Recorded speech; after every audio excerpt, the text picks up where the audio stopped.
Hey, what's up, everybody? Welcome to the Simplified Church podcast. Man, I'm so grateful that you're here hanging out with us.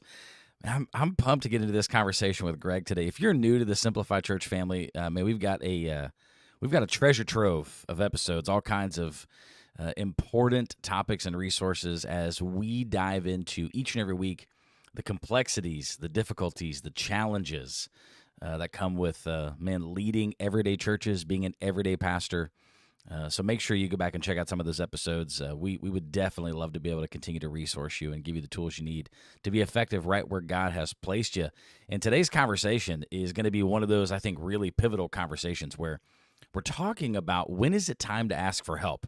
And you might be instantly thinking like, well, what are we talking about here? We're talking about mental health, spiritual health. We're talking about support. What are we talking about? Well, we're going to get into that. So don't worry. We're gonna unpack all this together today. But I think this is going to be such an important conversation. And today's kind of a fun one too, man, because as you know, Greg and I lead this podcast, and Greg is the greatest co-host in the biz. And he is off site today. Greg's out and about in the wild. And so he's up in Chi-Town, right? Just kind of northeast of Chi-Town. Yeah. Where you at? Are you in a nature preserve? What's going on back there? Is that a deer? What is It was. Oh, okay. It was. I thought and a so. turkey. Oh, And a turkey. I'm at Willow Creek for the First In, Last Out Tech Conference that they put on, or that's hosted at their facility every spring. And so getting some time away with a couple of guys and gonna spend some time learning some more stuff about the tech that makes ministry go. And so, I'm sitting outside on their beautiful campus on a wonderful morning. So if an airplane flies over the back, that's just folks going to O'Hare. Yeah, that's all. That's all that's happening here. It happening. sounds like a spring conference right there, man. It just tranquil. The birds are chirping. It's it looks like a lovely morning where you're at. It's gorgeous. And yes, I ordered the birds just for you guys, just to bring that tranquility and spring feel for you. I did it for you, Al. I like the idea that you're currently sitting in a lawn chair outside of a Flying J, and you're just angled right where the dogs poop, and that's You got me. Trees you see. Yeah, that's what's going on here. Yeah. I knew I'd figure you out, folks. Greg. I knew it. Man, I'm excited for you, dude. But I see that. But what's so interesting is even where you are right now, it is such, I think, an encouragement, a support to this conversation, because here you are going to this conference put on by one of the largest churches in the country, designed to give you assistance and encouragement and resources, outside help, in order to make you feel like you have more tools at your disposal to be more effective at accomplishing the overall goals and missions and strategies of your churches. Yeah, I mean, that's the goal here, right? For sure. And just those moments to get to the point where you're able to say, this is something that I know that I need to be able to do, or I want to be able to do, but I need some help getting those things done. And so, taking advantage of those opportunities are huge, whether they're national conference pieces or local conferences, local trainings, or just local people that you can connect with and say, hey, I could use some help with this. You know, it's interesting, man. I think there is a level of going to conferences and going to retreats and going to these events that it feels very much like it's just part of the zeitgeist of Christian leadership. Like, this is just kind of what we do. And if you remember back particularly in the early 2000s, early to, kind of up to 2010, man, conferences were like the thing, especially like guys were going to Catalyst. I mean, they were going to anything that North Point was putting on. Willow Creek for a long time had like an arts kind of conference they were putting on. These worship pastors and creative arts pastors, they were heading up there. Saddleback was putting on. I mean, it's just like this was the thing for a long time, were these kind of large scale national conferences. And so it definitely feels like it's still kind of part of that rhythm. Here we are, even 14 years later. But I think what we can't miss in even the pursuit of making a decision to go to a conference is there's an exercise of humility that takes place, which says that I don't have all the answers.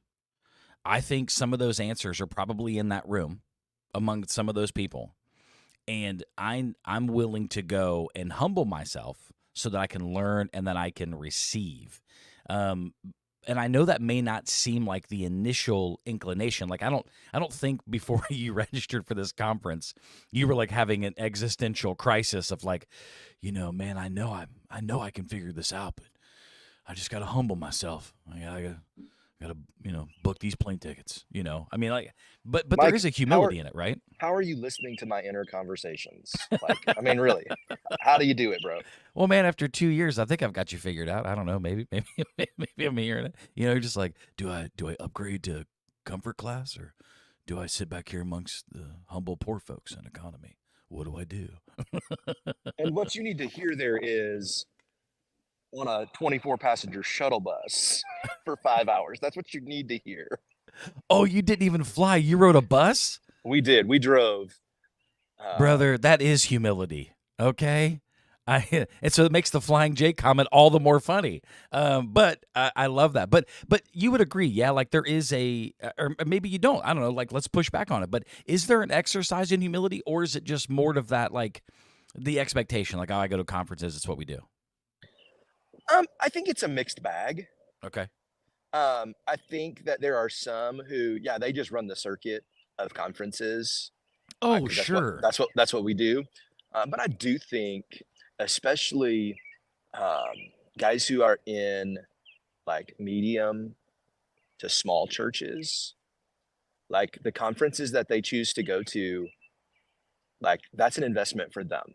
And Mm, so it can't just be um, oh, we go to the conference to go to the conference. No, like it has to have some purpose and yeah. some lasting value and those kind of things. And so yeah, I think with those moments, it is very much that, hey, I know that I could be better. I know that I could uh, learn something new and be able to take that to my ministry and use it. And so I think it's a mixed bag, but I think you're right that we are seeing a strong push in those who have returned to conferences to being more in that vein of thinking. And I think also culture of conferences has shifted Yeah, I would agree. to make it more practical Mm-hmm. Yes. Yes. and 100%. give better takeaways for people. Hey, this is one thing that you could take back to your place tomorrow, and it would revolutionize some of the things that you're doing. And it's maybe not a big change. It's not a big shift. And I think that's been super helpful. Man, I love that. And I think just in this space of talking about conferences and the importance of that, it illustrates the much larger conversation that we're having today, which is like, when is it time to ask for help? Because here's the reality.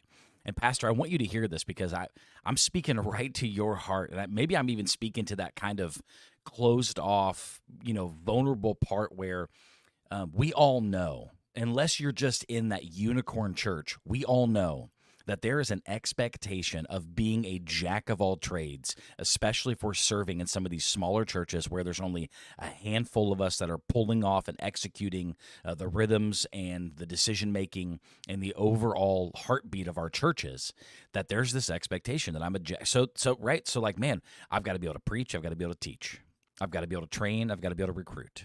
I've got to be able to execute. I've got to be able to be a vision caster. I've got to be able to be incredibly gifted with HR. I've got to know how to do payroll and taxes and budgeting. I mean, I've certainly got to be an evangelistic guru, and I've got to know how to handle outreach. And boy, I've got to be one heck of an event planner.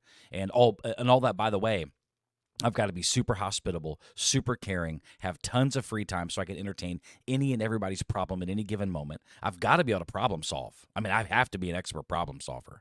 And all of that I have to be able to do leadership development.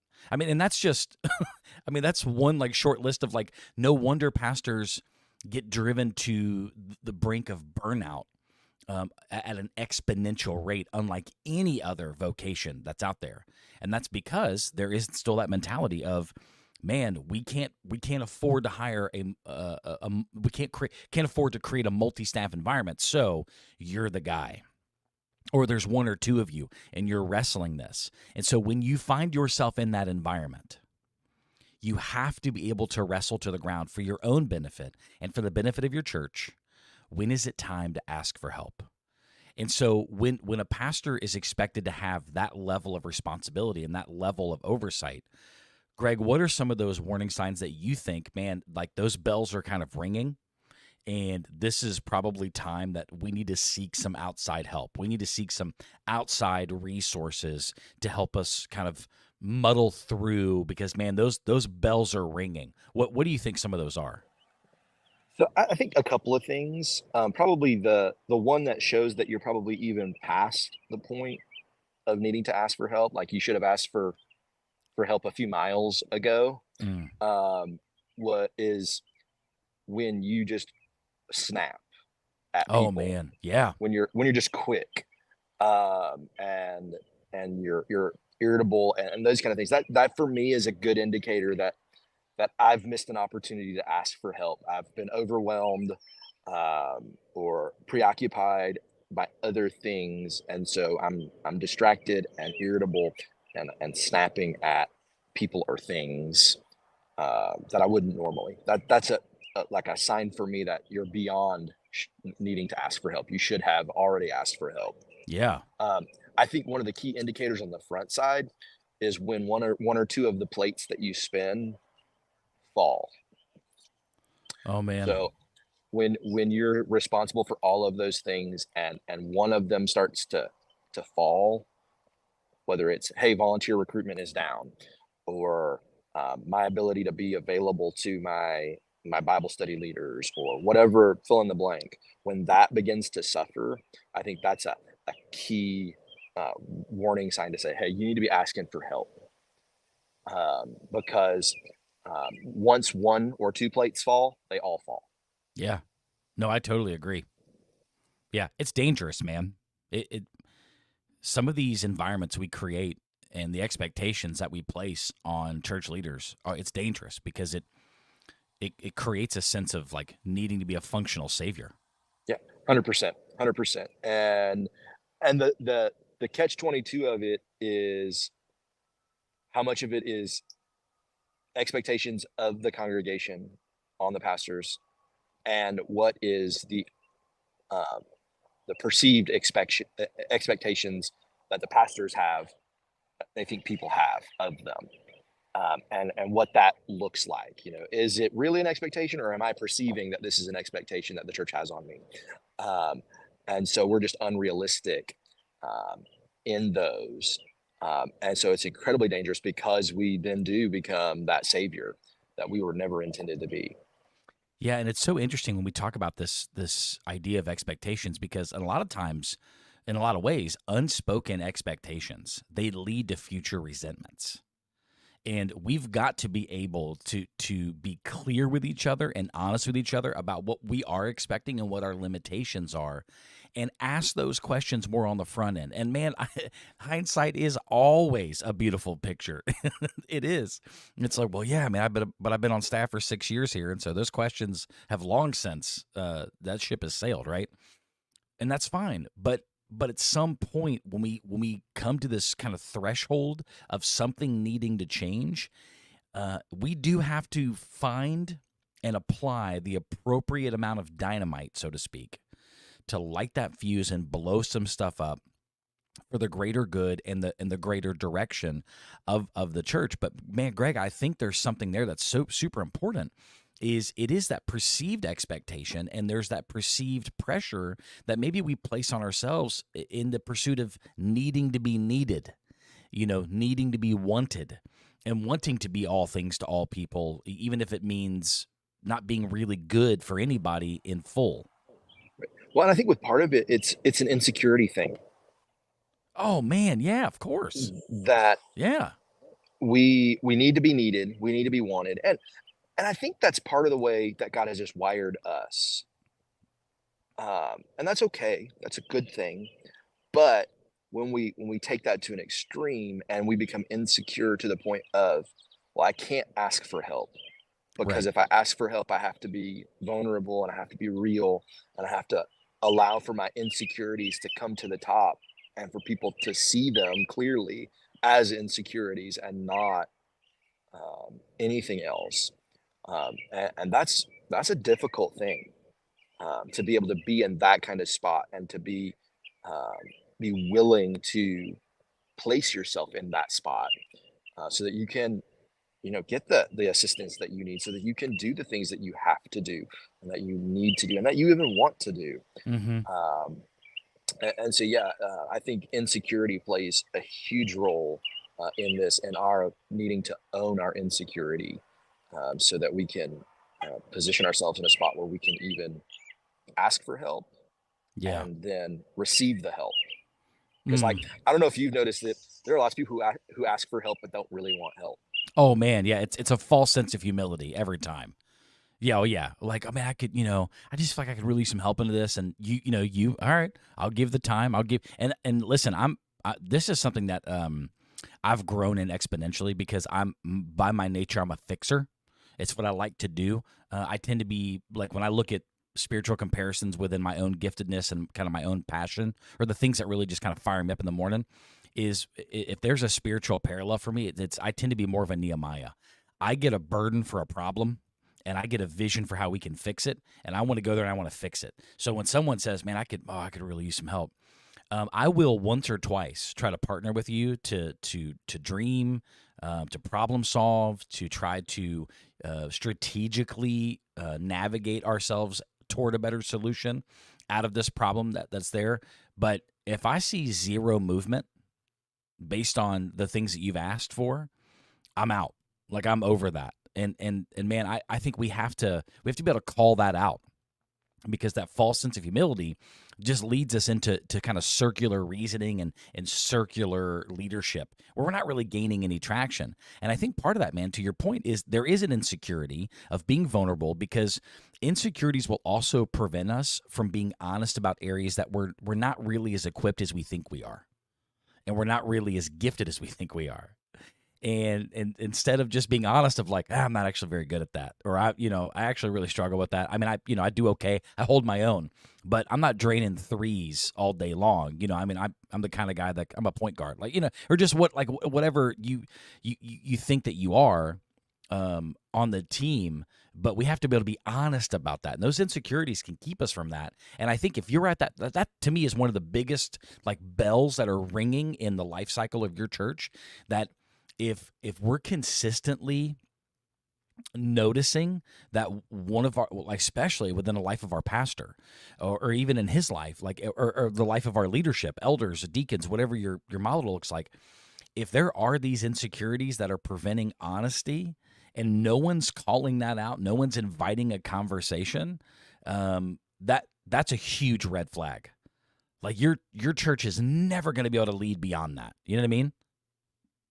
Yeah, that's 100% true. Like, if if there's not a culture of conversation and discussion and vulnerability and accountability, like, it's never going to move forward, and you're going to end up that all of those plates that you're trying to keep spinning, all of them are going to crash to the ground. They just will. And so, yeah, we Yeah. have to be able to see those warning signs and then have the courage to begin to do something about it. And I think you're right on. Like, we've got to, as other pastors, um, we need to be able to come to people and say, "Hey, I'm happy to help." But I think you're spot on in saying, I can only help you if you really want help and you're willing to put in the Yeah. work. But I think that's an important thing for us, as you know, church leaders, as pastors, to be looking for those opportunities, not only within our own context, but to be able to be that for a brother down the road, Oh or man, that's good. across another state, or maybe even around the globe. Yeah. Being able to say, "Hey, what I've got, I'm happy to help you with." Um, I love that. so that we're building those networks of being able to help, instead of feeling like, well, I don't have a place to turn. And I found more often than not, whenever I feel like I don't have a place to turn, it's uh, an opportunity for me to become that place for someone else Mm, to turn to. yeah, that's such a healthy And not viewpoint. that I can always be that, but I found that a lot of times it has been that of, okay, Greg, so work it out, find the resources, find the people, and Yeah. then be able to be that for the next person who is in that spot and doesn't know what's available. All they know is that they need some help and they don't know what to do. Yeah, it's that old adage that I love, that like in this, because in this context, what you're talking about to some degree is building out kind of a community of people that, even if it's super small, just a couple, three folks that can really help be that for you, can help say the honest thing, say the hard thing, and they have kind of permission to do that. You have permission, the wounds of a friend are intended to heal kind of community, and that community you don't stumble upon, you don't find that, you build it. And sometimes you have to build it through the pain, through the crisis, through the challenges, Yep, 100%. And I think overall, looking for outside help is not just limited to the inabilities or the struggles, the maximized, overwhelming reality that leadership can bring. It's not like we're shining a laser light on the life of the lead guy or the lead team or the top leaders of the church. This could be a cultural issue. I mean, it could just be a sense where, like, hey, man, you're talking about being vulnerable, having honest conversations. Yeah, man, that's us. Like, we're not perfect at it, but no, okay, so we're already there. We're having those conversations. We've been honest about abilities and maxing out capacity, and no, like, listen, we're there. What we're experiencing is like we're having problems in our church that we can't quite give a name to. We can't source back to what's going on. So like you might be saying that, like, we're pretty healthy organizationally. We're pretty healthy from a leadership perspective. We've got clarity on mission. We've got clarity on a few things. Like, things are, but we're seeing a declining attendance, and we can't figure it out. You might be saying that, man, no matter what I do, I cannot get our leadership ignited.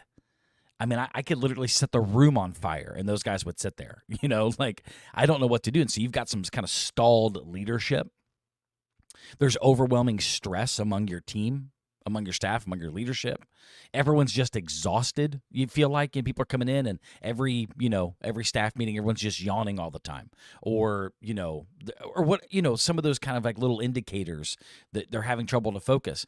I mean, you could see a decrease in giving. You could see your like year to year, your community impact is decreasing, and you're just not present. I mean, ultimately, man, you could be, you could step back and say, I just don't know that, like, our people are really connecting to, finding relationship with, or growing in Jesus. These could be the other issues that are existing in your church that maybe are just super identifiable. Those are also really great indicators it's time to bring in somebody. Wouldn't you agree? Or am I missing something? Yeah, no, I think you're spot on. I think being able to say, um, yeah, here is the very specific area that we need some help in, or that Yeah. we'd like to be better at. Like, maybe it's not broken, maybe things are okay, but you just know that it could be better, And it might even just be like a small thing. It might be hey, I don't know how to help my team figure out how to plan better, like to plan further out or whatever it is. And there are lots of people who could help you with just that one piece. Oh, yeah. And that's okay. Like, I think sometimes we go out hunting for the thing that is going to help us in every way and in every area of life and ministry, and it doesn't exist. There's Mm-hmm. not a program, there's not a thing that fixes all of those kind of things. And so you find what works and what meets that very specific need, and you run that to its end, and then you go on. Yeah. Like, and so yeah, I think there are lots of ways that we can utilize outside help and can get that outside help, but we've got to be willing um, to go out and seek it. It's not generally going to come and find us. Oh, man, that rarely happens. I mean, every once in a while, you'll get a solution that kind of gets dropped in your lap, and you go, "Thank you, Jesus." But overwhelmingly, it is, we've got to be proactive in some of this, and so there are a couple of action steps I think are really important in this conversation. I think one is evaluation and discovery. We've got to spend time evaluating. We've got to spend a season of discovery and asking the hard questions. And that may mean tapping on the shoulder of some folks who can give some objective analysis to your situation, to your leadership, both personally, organizationally. Folks that can come in and be willing to ask some questions to be able to, from a place of curiosity, discern and give an overall, kind of one-dimensional an evaluation of where you're at, and maybe bringing some affirmation to some of the struggles that you're seeing and experiencing as well. And that doesn't have to be like an outside organization. That can be another pastor friend. It could be someone trusted in the congregation. It could be a neighboring individual. It could be, honestly, it could be somebody who's just has an incredible level of leadership acumen, but isn't connected to the church at all, and could be a great resource in that way. And so I think you have to spend time in evaluation, and you have to spend time in discovery. I mean, that's a horse I will beat long after it's dead, because I don't think we do that enough, and we do it to our own detriment, and we do it to the detriment of our people. I think, secondly, another action step for this is to prioritize those conversations, exactly what you're talking about. Having the courage and the humility to talk vulnerably with one another without jumping to conclusions or, ready to Bobby Knight the guy across the table. I don't know that like needs to be the reaction, where we've got to be able to control our anger. We're going to be able to control our emotions, but we've got to be able to have those conversations. And I think all too often there's a fear in that.